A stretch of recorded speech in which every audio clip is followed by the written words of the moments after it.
iestiprināsim audumu izšūšanas riņķī. Atskrūvējam to vaļā, lai tas sadalās divās daļās.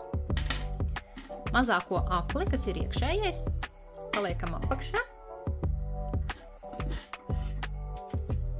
Liekam tā, lai visas malas būtu pāri aplim. Un tad pa virsu liekam šo otru daļu. Nedaudz pieskrūvējam, lai audums ir iespiestāks. Un pēc tam vēl audumu pastiepjam uz visām pusītēm.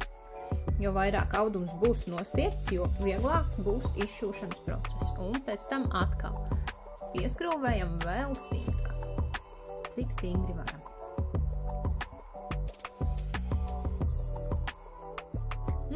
Kad audums ir nostiepts, tagad mums uz tā ir jāuzzīmē trafarets.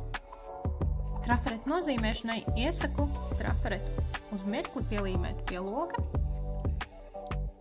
un tādu pielikt riņķi un pret gaismu pārzīmēt visas līnijas. Zīmēšanai izmanto zīmuli un nekādā gadījumā neizmanto pildspalvu. Kad viss nozīmēts, tad var ķerties klāt pie izšūšanas procesa.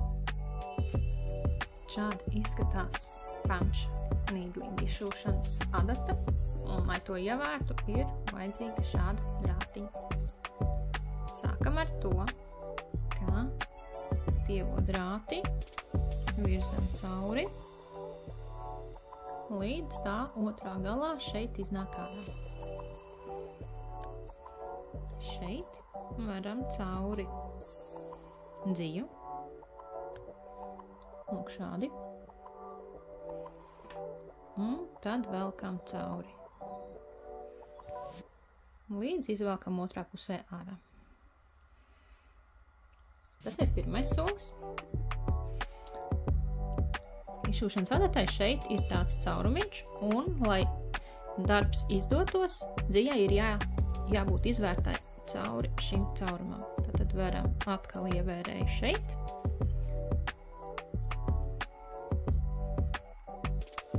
Dziju izvelkam cauri.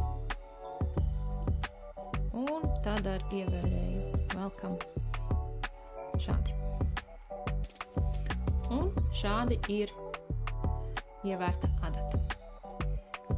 Šie cipari norāda, cik garas būs cilpas otrā pusē. Tu noteikti vari paeksperimentēt un paskatīties, kā darbiņš izskatās, ja cilpu garums ir 2 un ja cilpu garums ir 12. Šis izmērs ir tas, kas mani apmierina vislabāk un kāds rezultāts man patīk vislabāk.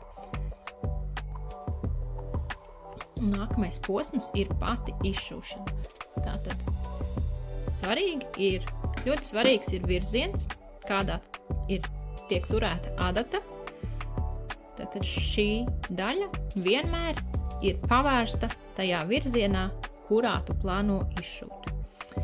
Tātad izšujot, turam adatu ar šo daļu izšūšanas virzienā. Kad adata tiek virzīta cauri audumam, tai ir jāiziet cauri līdz pašam galam. Lūk šeit.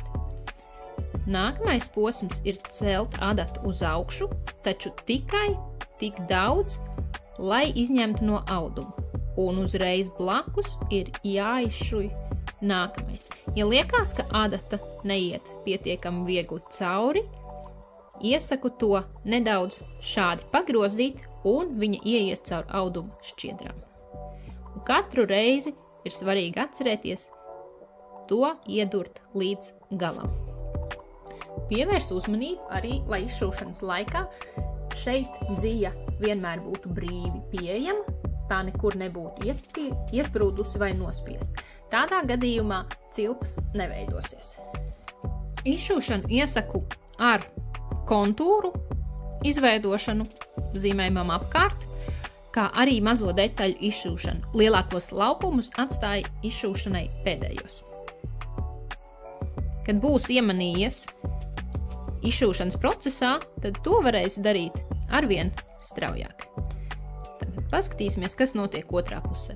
Lūk, otrā pusē, kas būs mūsu labā puse, tiek veidotas šādas cilpiņas, kas ir iesprūdušas principā starp auduma šķiedrām.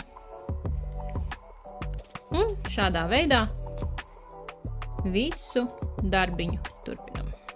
Un nu jau traustiņu.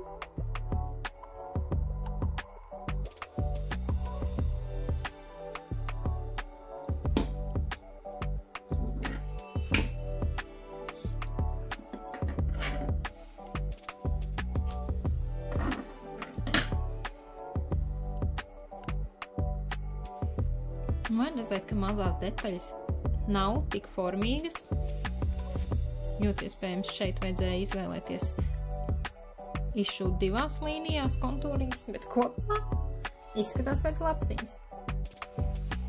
Lai fiksētu zīmējumu kreisajā pusē, mēs to pārklāsim ar līmes un ūdens maisījumu, sajaucot tos aptuveni pusi pret pusi, vai ūdeni arī nedaudz mazāk var. Un droši ņemam ar rotiņu un noklājam šo visu dzīvu ar ūdens un līmes maisījumu. Šos diedziņus var nogriezt tagad, viņus varēja nogriezt pirms noklāšanas un var nogriezt arī pēc tam vēlāk. Un atstājam, lai tas viss nošūst. Tālāk mēs izgriezīsim lapsiņu, atstājot tai apkārt aptuveni centimetru garas malas.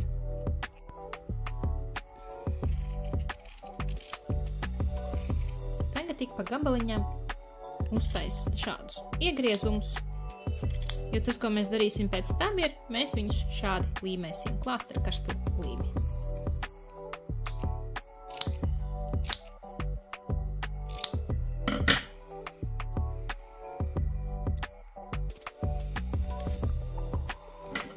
Šīs garākās varam nogriezt, lai netraucē. Tālākajā darbiņā noteikti būs vajadzīga karstā līme. Aplīmēt šīs maliņas iesaku sākt ar taisnākajām un lielākajām malām. Sākšu šeit.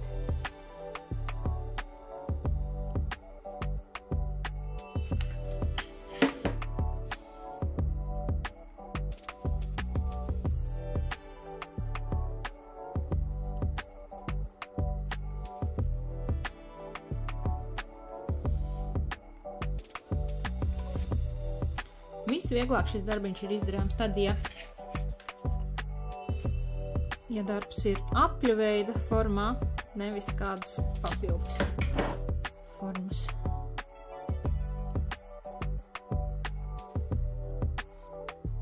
Pirms pielīmēšanas es iesaku pielikt, paskatīties, kā tas izskatīsies, uz kur pusi audums ies, un pielīmēt tos, kas dabiski ieņem savu vietu un sarežģītākos atstāt uz beigām.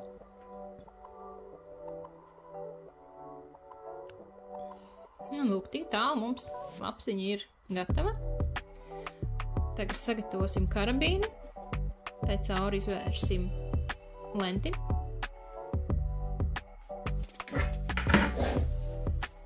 Un arī to šeit vienkārši salīmēsim. Šie ir materiāli, ko karstā līme ļoti labi tur kopā.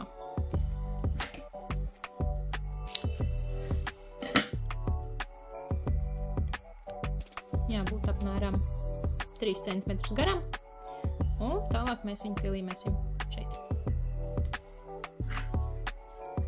Atkal uzliekam karstlīmi.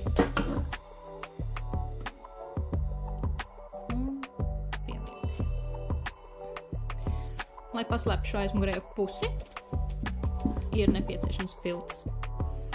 Un mēs piekariņu uzlīmēsim uz filts un pēc tam apgriezīsim maliņas. Ņemam karstlīmi un gar visām malām rūpīgi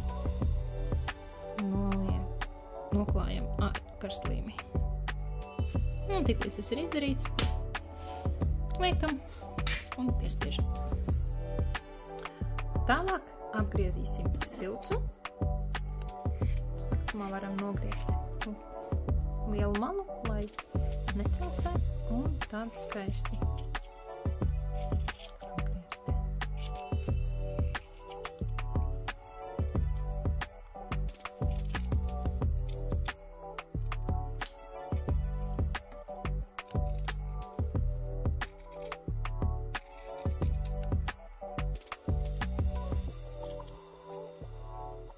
Svarīgi šai brīdī neiegriezt lentē, kas tur karabīnu.